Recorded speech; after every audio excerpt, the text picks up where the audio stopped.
Kosmologi manusia. Manusia punya 3 kosmos.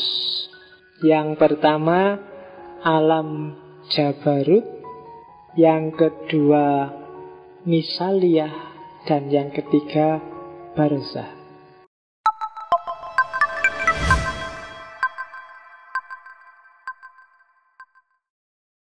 Oke, selanjutnya ada Ittihadul akil bil ma'kul. Apa sih yang menentukan, apa sih kuncinya manusia bisa bergerak, melakukan gerakan yang substantif? Kuncinya adalah ada pada ilmu, ada pada ittihadul akil bil ma'kul.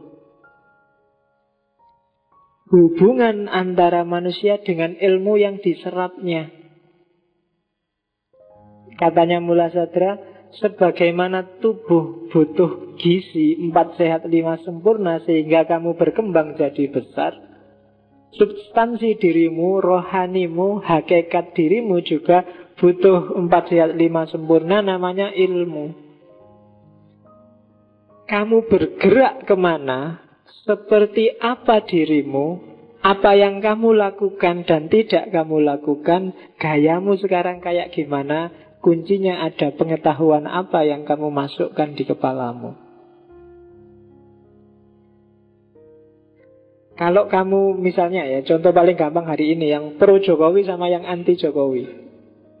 Yang pro Jokowi tiap hari memasukkan informasi yang bagus-bagus tentang Jokowi. Kalau ada informasi yang jelek tidak dimasukkan, dianggap tidak bisa dipercaya. Dan itu kan mempengaruhi substansi dirinya. Dia jadi suka sama Jokowi, muji-muji Jokowi. Kebalikannya, yang tidak suka Jokowi, yang dicari tiap hari informasi yang anti Jokowi, yang ngeritik Jokowi. Kalau ada yang pro Jokowi, dia tidak percaya, ditolak habis-habisan. Yang anti Jokowi yang dimasukkan di kepala. Lahirnya apa? Ya perilaku anti Jokowi, ucapan yang anti Jokowi, gaya yang anti Jokowi. Apa gayamu sekarang tergantung apa yang kamu masukkan di kepalamu. Pengetahuan apa yang kamu masukkan di kepalamu, ilmu apa yang kamu masukkan di kepalamu. Kembali ke sini tadi. Kenapa tadi kamu lihat ini langsung ketawa? Berarti informasi yang kamu masukkan di kepalamu tentang barang seperti ini, itu ada hubungannya dengan itu tadi yang muncul di kepalamu. Jadi ittihadul akil bil ma'kul isinya kayak gitu-gitu. Jadi sebenarnya gampang. Cara biar kita menghargai perempuan, tidak diskriminatif perempuan, adalah carilah informasi-informasi, ilmu-ilmu, pengetahuan-pengetahuan yang tidak diskriminatif kepada perempuan. Selesai. Otomatis perilaku kita, gaya kita pasti akan menghargai perempuan. Meskipun kamu deklarasi jadi feminis, tapi yang kamu lihat tiap hari, yang kamu download tiap hari, yang kamu ada hubungannya dengan pelecehan pada perempuan, secara nggak sadar, perilakumu pada perempuan akan kayak gitu. Lihat perempuan langsung mengarah ke sana. Meskipun kamu tahan-tahan karena aku feminis sih. Padahal pikirannya juga sama ngeresnya dengan yang tidak feminis. Kenapa? Karena ittihadul akil bil ma'kulnya memang kayak gitu. Nah, harokah jauhariyah, kalau kamu ingin gerakanmu substantif menuju Tuhan, berarti informasi-informasi yang harus kamu masukkan di kepalamu adalah informasi-informasi ketuhanan. Kalau dalam tasawuf namanya makrifat. Makanya puncak pengetahuannya disebut makrifat.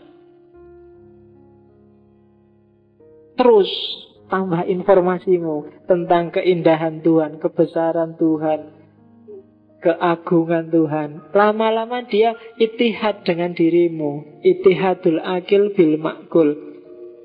Karena dia pasti sesuai dengan fitrahmu dan kamu akan bergerak ke sana. Tapi kalau bacaan-bacaanmu filsafat barat, yang ateis, yang anti Tuhan, yang Marxisme, Freudisme kayak kemarin, yo nanti mengarahnya juga ke sana. Bukan berarti keliru, tapi kalau kamu nggak hati-hati, positioningnya keliru, kamu jadi semakin jauh dengan Allah. Boleh kamu belajar Marxisme, misalnya agama itu candu, tapi jadikan candu ini sebagai pelajaran. Jangan sampai agama kamu jadikan candu, jangan sampai Allah kamu jadikan candu dalam hidupmu. Ya kan banyak kan sekarang fakta agama dijadikan candu. Tak lihat ada beberapa postingan di Facebook waktu orang ribut tentang BBM, terus dia posting, jangan marah dengan BBM, ingat saja, pasrah saja pada Allah, karena Allah itu yang menjamin rezeki dan seterusnya. Ini yang dimaksud agama jadi candu. Dengan baca ini kamu diharapkan sudah nggak usah BBM lagi, Allah yang ngatur rezeki kita. Itu yang dimaksud oleh Marx, agama sering jadi candu.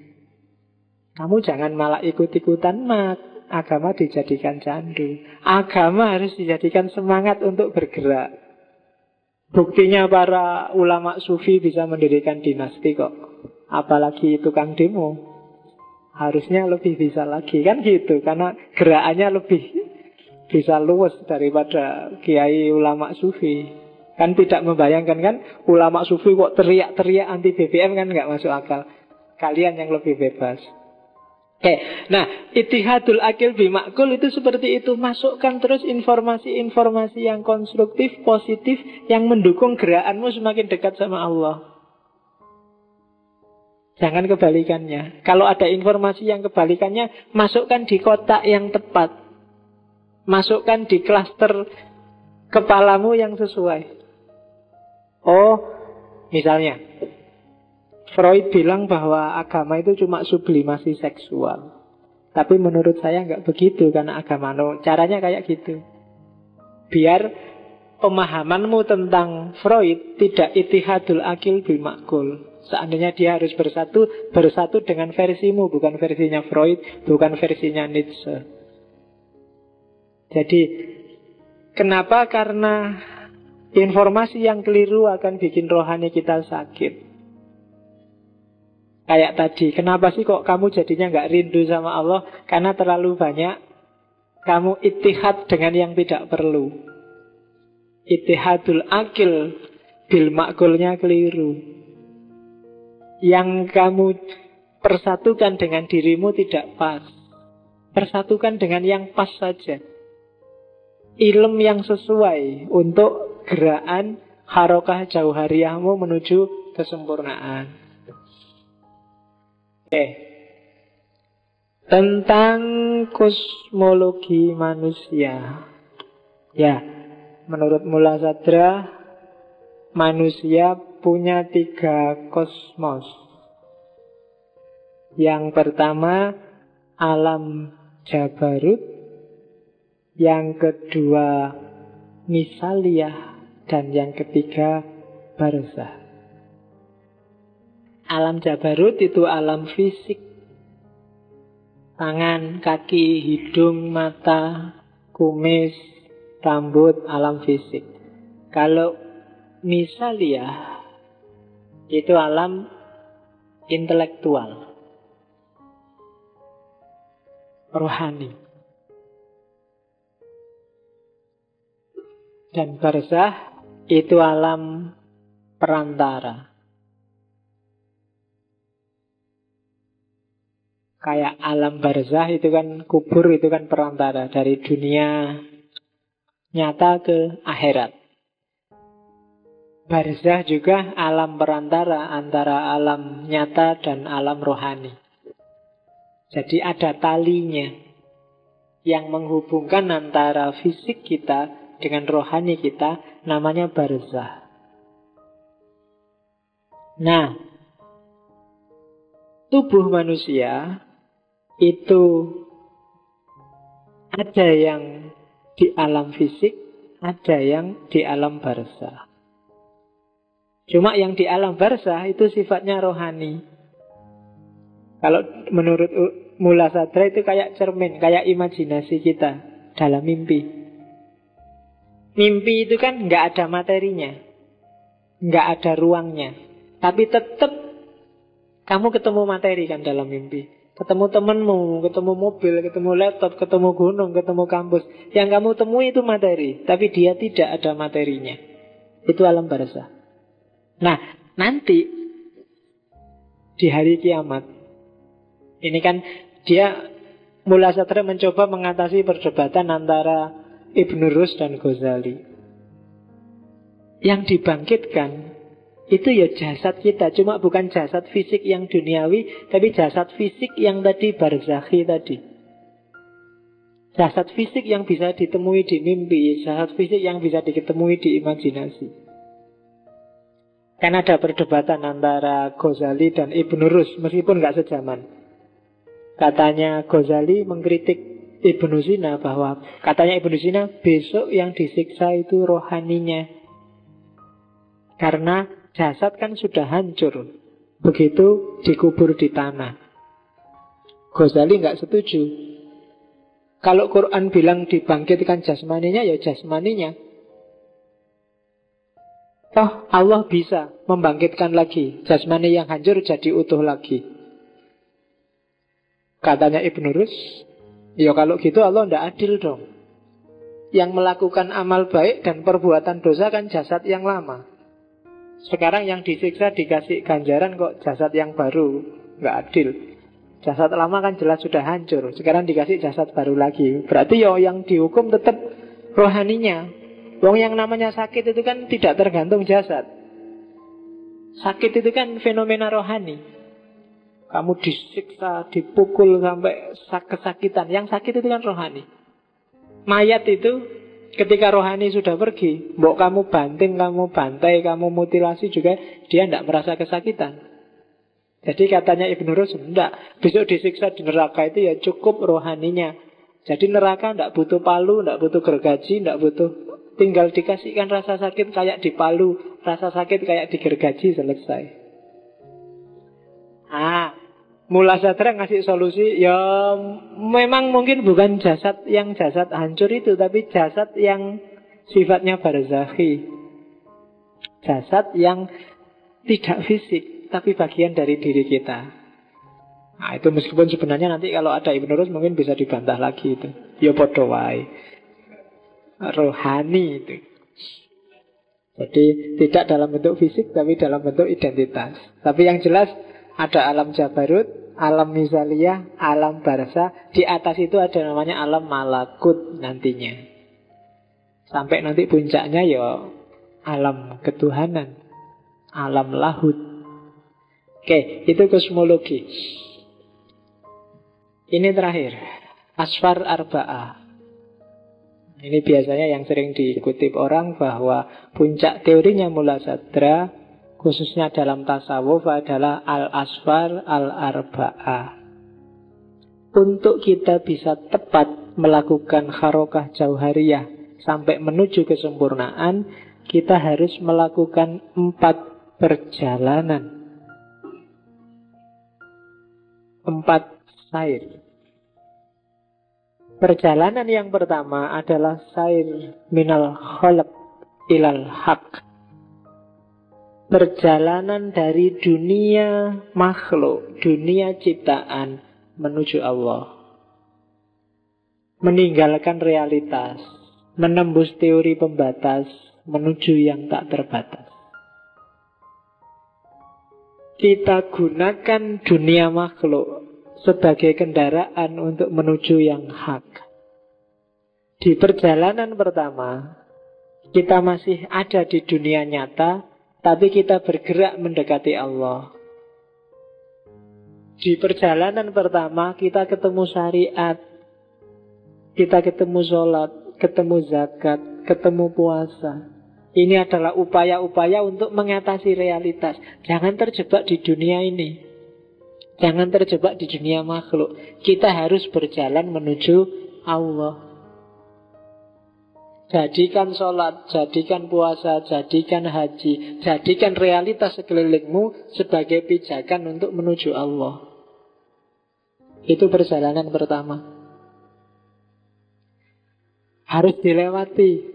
Tidak bisa diloncati. Kenapa? Karena kita manusia, kita makhluk. Kalau perjalanan pertama sukses, kita akan ketemu dengan perjalanan kedua.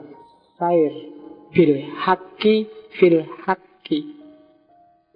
Ketika perjalanan pertama sukses, kan kita ketemu Allah sudah. Karena tadi menuju al-haq. Begitu kita ketemu Allah, mari kita nikmati perjalanan dengan Allah di dalam Allah. Biasanya ini yang dilakukan oleh para sufi.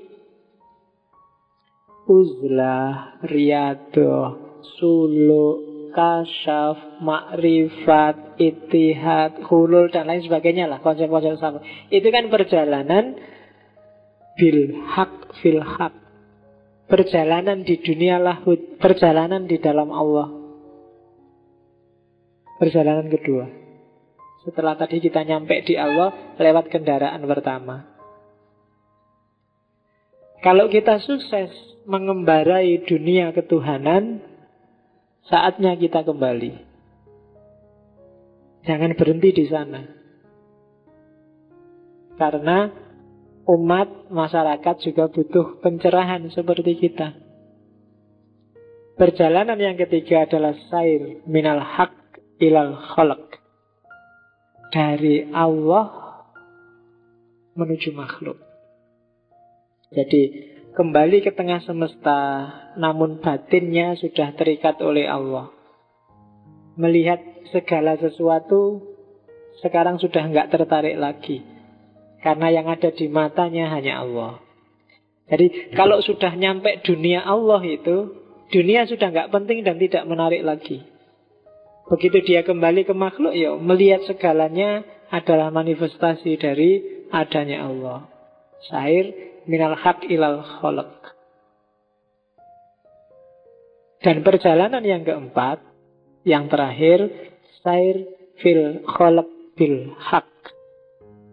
Perjalanan di dalam makhluk yang sekarang sudah nyampur dengan makhluk, seperti tadi perjalanan awal, tapi sekarang Allah ada bersamanya. Kalau dia ngomong, Allah jadi mulutnya. Kalau dia jalan, Allah jadi kakinya. Kalau dia bergerak, Allah yang menggerakkan. Takhollak bi ahlakillah. Jadi sekarang beraktivitas bersama manusia, sudah Allah yang ada dalam dirinya. Mewarnai dunia dengan cinta ketuhanan. Membantu sesama berlayar menuju Allah. Karena dia yang sudah tahu alamatnya untuk ketemu Allah, maka sekarang melakukan perjalanan puncak. Sair fil khalaq bil haq. Biasanya kalau para sufi, perjalanan keempat ini wujudnya adalah mungkin bikin torekot, mungkin bikin lembaga, bikin yayasan, bikin perguruan, bikin pondok pesantren. Itu sair fil khalaq bil haq. Jadi ada 4 perjalanan. Yang pertama perjalanan menuju Allah, yang kedua perjalanan di dalam Allah, yang ketiga perjalanan dari Allah, dan yang keempat perjalanan dengan Allah. Nah, itu al-asfar al-arba'ah. Nggak usah tanya saya ada di mana, kita baru ancang-ancang mau masuk ke yang pertama. Nggak usah, saya ada di mana ya Pak? Alah, paling yang pertama aja belum kamu. Baru belajar untuk melakukan perjalanan pertama. Ya semoga kita ngalami perjalanan kedua. Syukur-syukur bisa ketiga. Dan alhamdulillah kalau sudah nyampe keempat. Harus diusahakan untuk menuju tadi. Caranya ya al-harokah al-jauhariyah. Gerakan yang substantif. Itu al-asfar al-arba'ah, 4 perjalanan. Dan Mula Sadra sendiri menjalankan 4 ini. Diawali ketika dia ahli semua ilmu-ilmu keislaman, ahli teologi, ahli fikih, ahli Quran, ahli hadis, dan melakukan sair yang pertama. Sampai puncaknya kemudian dia melakukan uzlah, tak bilang tadi. Melakukan uzlah 7 apa 11 tahun. Itu perjalanan di dalam Allah.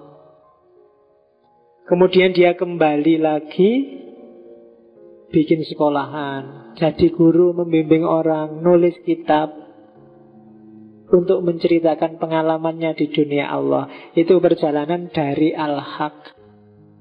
Dan terakhir segala aktivisme sosial, aktivisme keagamaannya untuk membimbing orang, membimbing murid-muridnya, melahirkan sair yang keempat, yaitu perjalanan dengan Allah.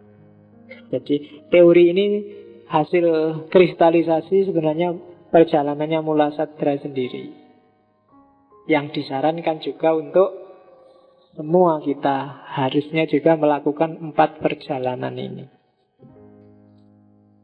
Wahyu, iya, kalau menurut Mula Sadra, seorang nabi itu memiliki kecerdasan puncak dan imajinasi puncak. Caranya melalui kuwatun nafas min juz'iha al-amali, untuk bisa mengaktualkan potensi kecerdasan puncak dan imajinasi puncak itu ya harus melakukan olah kejiwaan.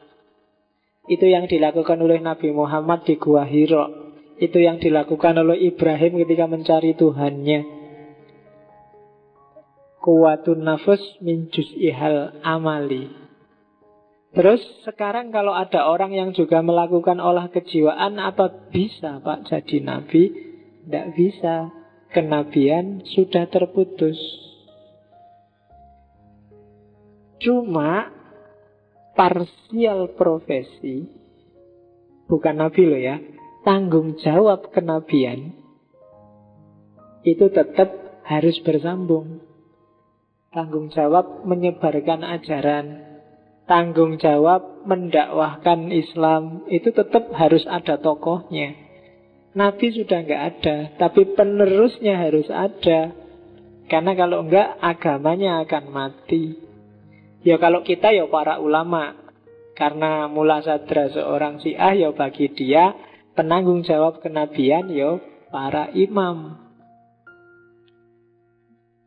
Kalau kita ya para ulama, para wali, itulah mereka yang penanggung jawab kenabian. Dan akan selalu ada, jangan khawatir. Di hadis sendiri kan juga ada yang bilang bahwa sekian ratus tahun pasti akan ada fuhulnya, pasti akan ada ahli yang muncul. Kenapa kayak gitu? Itu kalau dalam bahasanya Mula Sadra, karena Allah nggak akan tega membiarkan kita kebingungan. Karena Allah juga ingin cepet-cepet dia dikenali. Kayak di Ibnu Arabi kemarin loh. Fakholaktul khalqa fabi arafuni. Kuciptakan makhluk biar kenal aku. Lagi makhluknya kok nggak karu-karuan terus, kapan kenal aku? Allah sudah nunggu-nunggu dengan kerinduan yang luar biasa, tapi kamunya leda-lede. Kayak bahasanya wong Jogja kan gitu, kamu leda-lede terus. Sudah ditunggu Allah itu loh. Kamu kok lama banget sih? Nah, kadang-kadang terus Allah, ya sudah ada orang tertentu yang dikasih ilham untuk melanjutkan tanggung jawab kenabian. Itu wahyu dan kenabian. Oke, yang terakhir.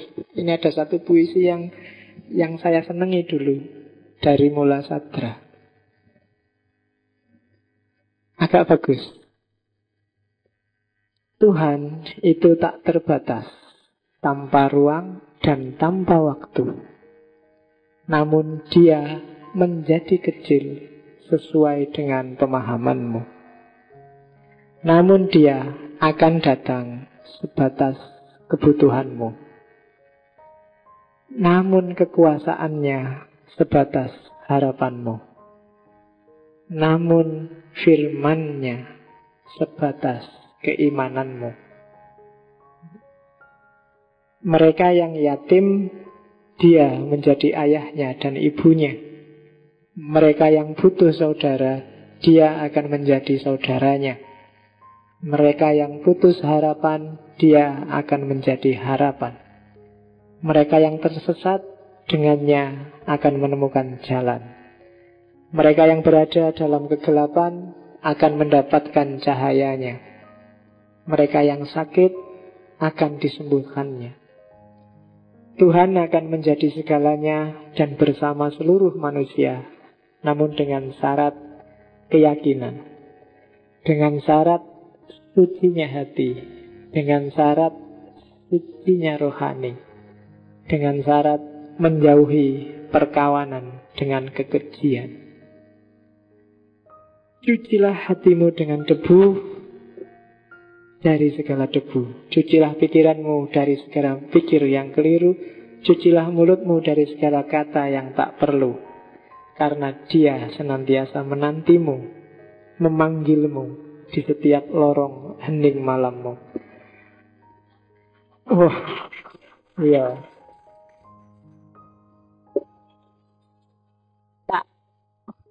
Jadi ini bahasa Arab, cuma tak coba-coba nerjemah. Karena zaman aku mahasiswa suka dengan kalimat ini, terus tak pakai. Ya, semoga ada sesuatu yang kamu dapat dari puisi ini. Karena kuncinya sebenarnya satu, Allah itu tergantung kamu. Kedahsyatannya tergantung sedahsyat apa Dia bagimu. Kekuasaannya tergantung apa, sekuasa apa Dia bagimu. Maka tadi kuncinya sebenarnya kamu percaya apa enggak. Kalau kamu mintanya cuma, ya Allah 1 miliar aja deh, enggak banyak-banyak, ya kan sebesar itu seandainya dikabulkan. Dianggapnya Allah enggak bisa kalau 2 miliar. Kayak kamu misalnya, kamu sedang mau ujian, di rumah bapakmu sakit. Ya Allah, saya nggak lulus ujian juga nggak apa-apa, asal bapakku sembuh.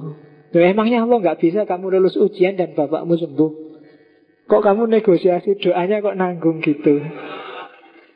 Doa semuanya nggak apa-apa, karena kekuasaan kebesaran Allah sejauh kamu yakini sebesar apa kuasanya dan kebesarannya.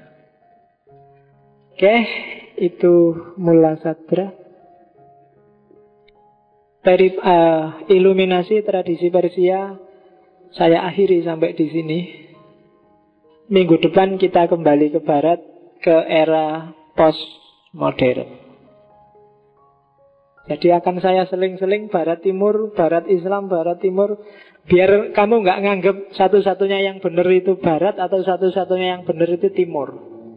Karena filsafat itu agak tricky. Setiap kali kamu belajar tokoh atau klaster keilmuan filsafat, seolah-olah itu yang benar. Kemarin belajar Surawarti, wah iya Surawarti ini bagus benar. Sekarang Mula Sadra, lebih benar Mula Sadra, selalu gitu. Itu kalau saya mandek di barat terus, kamu akan jatuh cinta sama barat. Bagus ini barat, makanya tak selingi di Islam. Cuma kalau saya ngomong Islam terus, kamu akan, pengetahuan filsafatnya kan nggak akan update.